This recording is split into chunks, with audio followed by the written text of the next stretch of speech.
Why Ringo Starr is my favorite drummer. Hey everybody, it's Gregg Bissonette here. I'm very honored to be talking about my drum hero, Ringo Starr, today. Don't forget to like and subscribe. I'm gonna play a little bit and talk a little bit about Ringo and why he's my favorite drummer.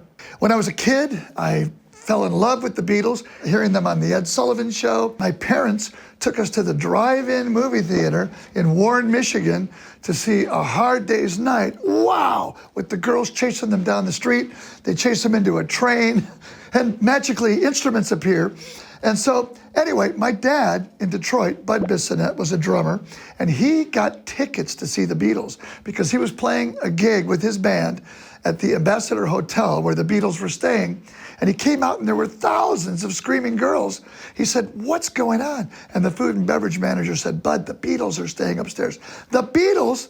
My wife and I love the Beatles. Our kids love the Beatles. He came back into the bar later because the guy said, "I'm not gonna have any luck. It's sold out for 6 months. It's the Beatles. But come back and see me when you're done at 1 a.m. My dad went back into the bar and Bob, the food and beverage manager, said, "Bud, I've got good news and bad news. I got you 6 tickets, but it's gonna be $36 total. $6 a ticket." So he came home, "Kids, we're going to see the Beatles." So my sister Kathy was too young. My mom stayed home with her. But my brother Matt and I was 7, Matt was 5. My dad and my brother Matt and I went to see the Beatles with our neighbor friends. They went with us, and it was great. It was at Olympia Hockey Arena where the Detroit Red Wings used to play.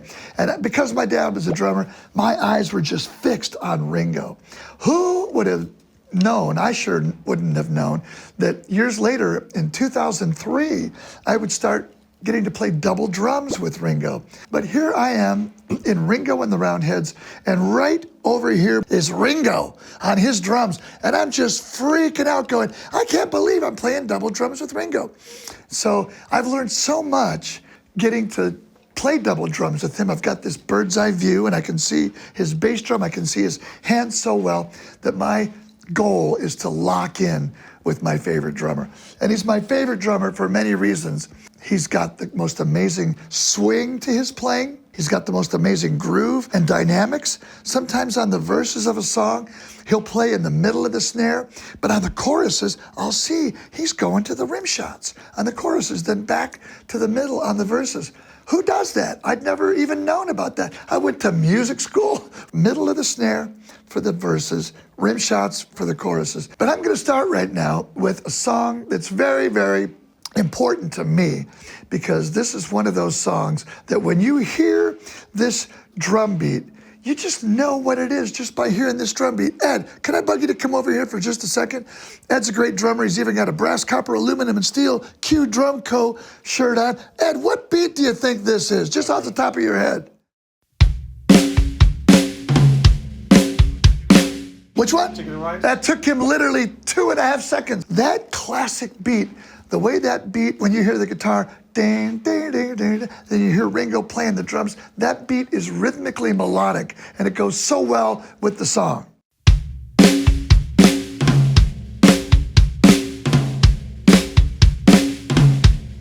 Another really cool thing to listen to when you listen to Ticket to Ride, you'll hear the most musical fills.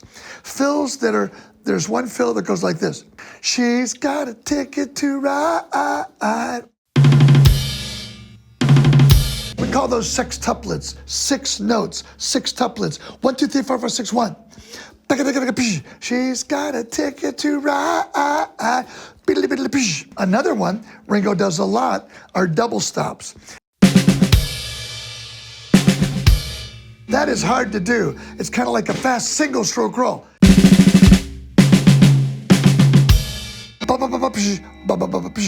But my favorite fill on Ticket to Ride, when you get towards the end, it's a flam, just a blop for those of you who aren't drummers.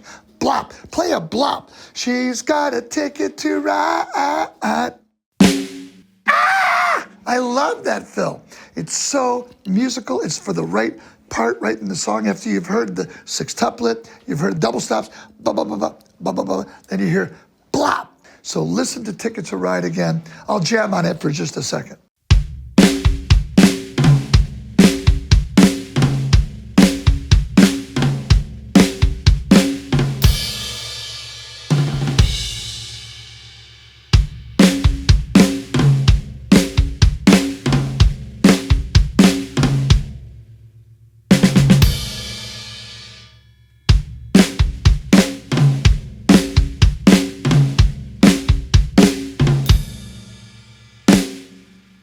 One of my favorite songs ever and one of my favorite drum grooves.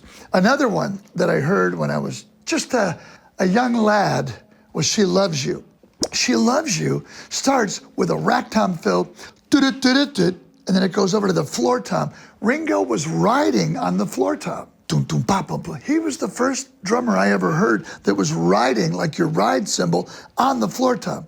1, 2, 1.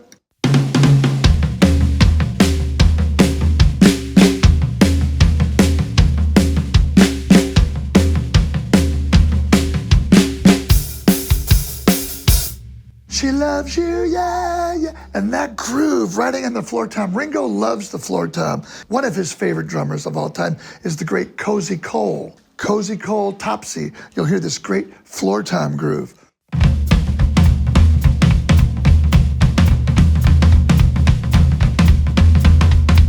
But you'll also notice that that's reminiscent of Gene Krupa and the great Louis Prima song, Sing, Sing, Sing, that Gene Krupa did with the Benny Goodman Orchestra.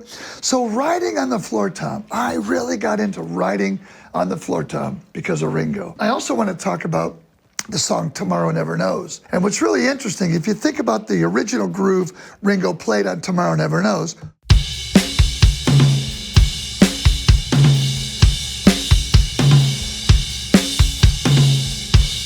that's off the Revolver album, which was just remixed by Giles Martin. What a great box set that is of all the outtakes and everything. If you go to Beatles Anthology 2, you'll hear the Beatles do a take of Tomorrow Never Knows that's a different tempo. Once I clocked Tomorrow Never Knows from Revolver to be around 128 on the metronome.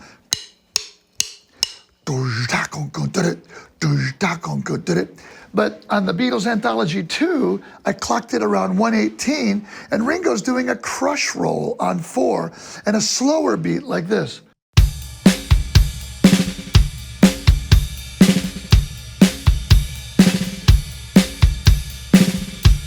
But you have to go to Beatles Anthology 2 to see and hear how that groove is so much slower. A funny story, we were doing a sound check probably around 2012. Ringo wasn't on the stage yet, and I got up on stage first, and I started playing Tomorrow Never Knows, but I played it kind of the wrong way. I did it like this.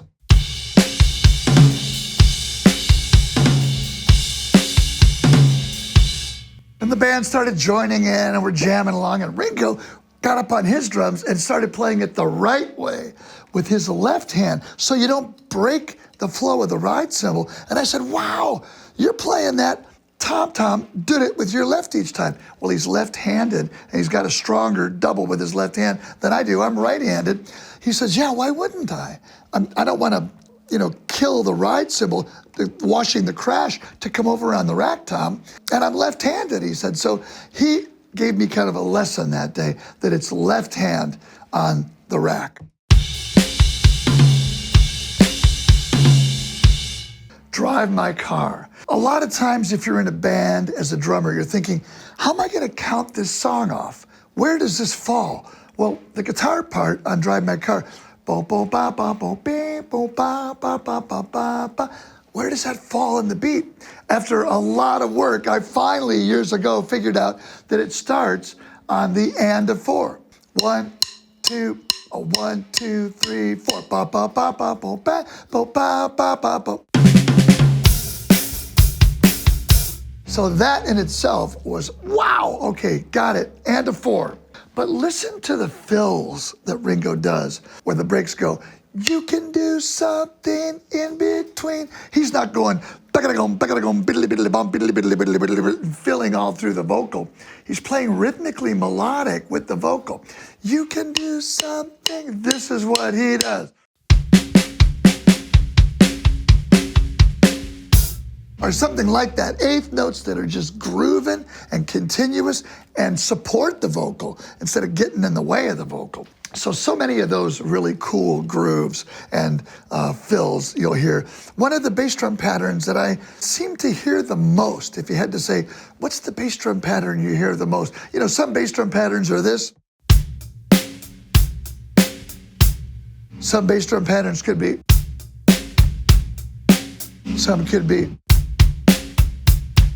The one that I seem to hear the most, especially on the early Beatles albums, is boom, bop, boom, boom, bop, boom.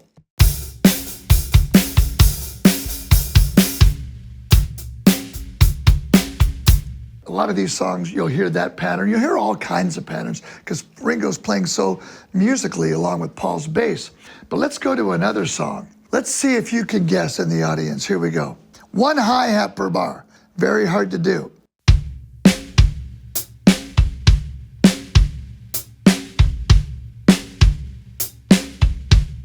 I'm kind of a hyper guy. I'd be thinking, oh, my hi-hat. What do I do with the hi-hat the rest of the time?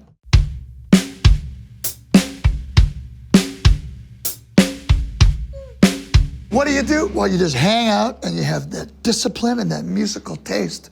Then he does a double stop here. Any idea what that song is? That's right, Ed.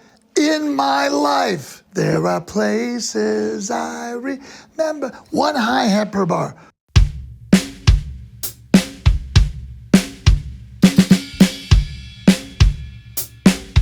And in the first rehearsal in 2003 that I did with Ringo, the first song we did was I Want to Be Your Man, the song that Ringo sings from behind the drums. So we're playing double drums. And I asked him, how did you come up with that beat on In My Life? And then he thought for a second and he said, I guess I just did what I did on Anna. Okay, the Beatles covered, before they did In My Life, they covered albums before. They covered Anna by Arthur Alexander, and that's the beat. Anna. So the more you listen to other styles of music, one of the great things about the Beatles that just blows me away is how musically diverse they were.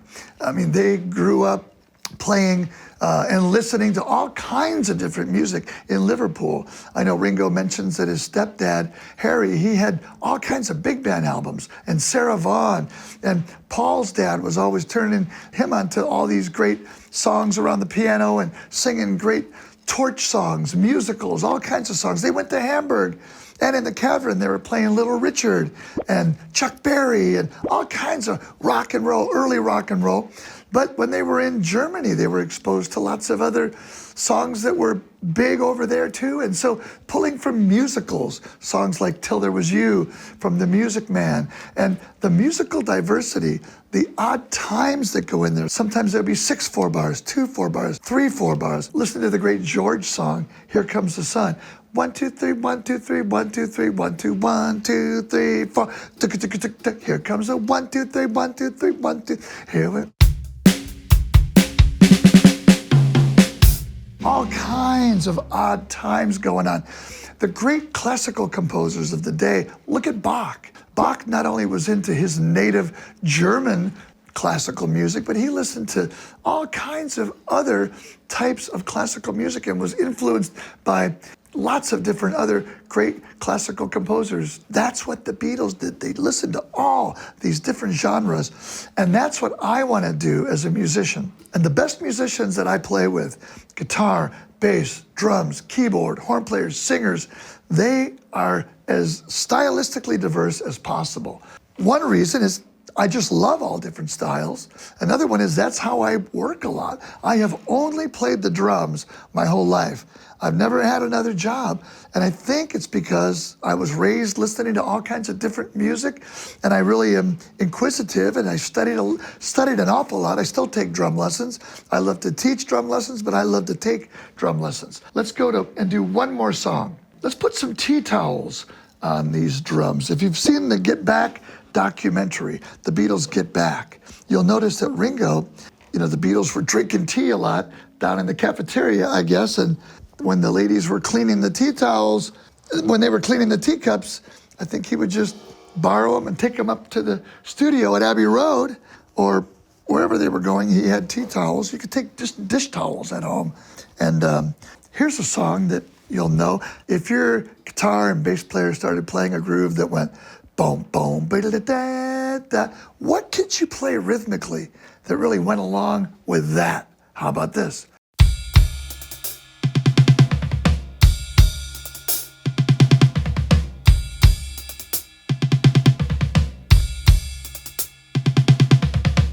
Now, if you haven't seen it yet, check out Ringo's Masterclass on masterclass.com. He does a whole tea towel segment. He says, I'm the tea towel guy. He is. I keep these tea towels here. I carry them, another set of tea towels in my bag that I got from my great friend Gary Estridge. It's a phenomenal website. And he knows about Ringo's drums, let me tell you. And so isn't that a cool sound?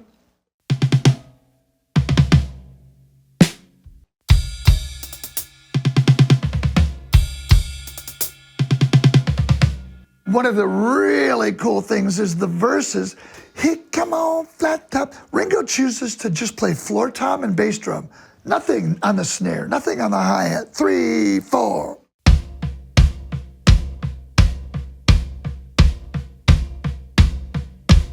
And then on the little breaks, hold you in his armchair, you can feel his disease. Only bass drum.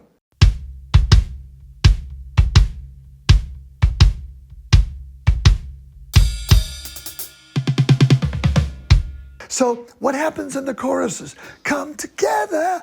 Well, he doesn't even play a ride or a crash. He just plays kick and snare. Come to.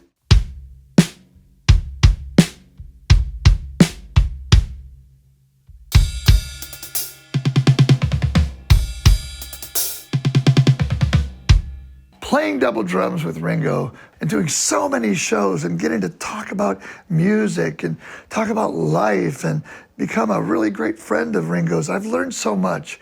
He talks about peace and love, but he doesn't just talk about it. He lives peace and love. And when he says peace and love, he means it. He's at peace. You talk to Ringo and he's looking you in the eyes and listening. And then has a really great conversation with you. He's not stressing about what happened yesterday or what's going to happen tomorrow, even though tomorrow never knows, was a Ringoism. So was It's Been a Hard Day's Night, by the way. They came out of the studio, they were working all day. It was daytime when they went in and the sun was out. And when they came out, Ringo opened the door. I think he meant to say, it's been a hard day's work, and he said, it's been a hard day's night. And John went, yeah, or Paul or George or somebody went, yeah. And that became the title of not only that song, but the movie, the film, Hard Day's Night, A Hard Day's Night, in black and white. Then, of course, I went and saw the other Beatle film in color, Help, which is a whole other bunch of great songs that we could talk about in another episode. But right now, let's end this episode with another song that was played with the extra tom. So I'm just gonna improvise here on 2 toms. But what is the 1 8-bar drum break on Abbey Road? The End. One of the coolest things about The End, I'm going to try to play my version of it right now, is that Ringo keeps the bass drum, tung, tung, tung, tung, tung, tung, tung, tung, tung, and he keeps that bass drum percolating. And even though it's, he's kind of got that swing to it. When I hear him play, or he's washing the hi-hats, or washing the cymbal, it's got that swing. It's got a little bit of swing to his playing, which makes it so great. I can't tell you how many times I'm here at Woodcliff, or I'm at Capitol, or East West, or Henson, which used to be A&M, or The Village, or so many great studios in Los Angeles. And people will say, oh, can you throw like a Ringo feel on that? Well, I immediately try to swing it a little bit more, or put some Ringo fills in there. And I talk to Ringo about this all the time. I say, thank you. So I'm going to take you out right now with The End from Abbey Road, my version. This is my favorite 8 bars in music right here. 1, 2, 1, 2, 3, 4.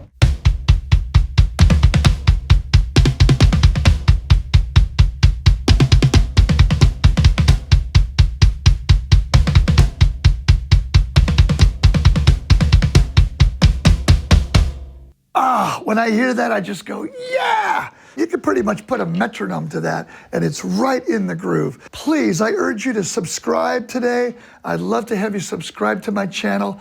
We're gonna continue to have an awful lot of fun, not just talking about drumming, but talking about music. I thank God every day for the gift of music, and I appreciate you being here, and we'll see you next time.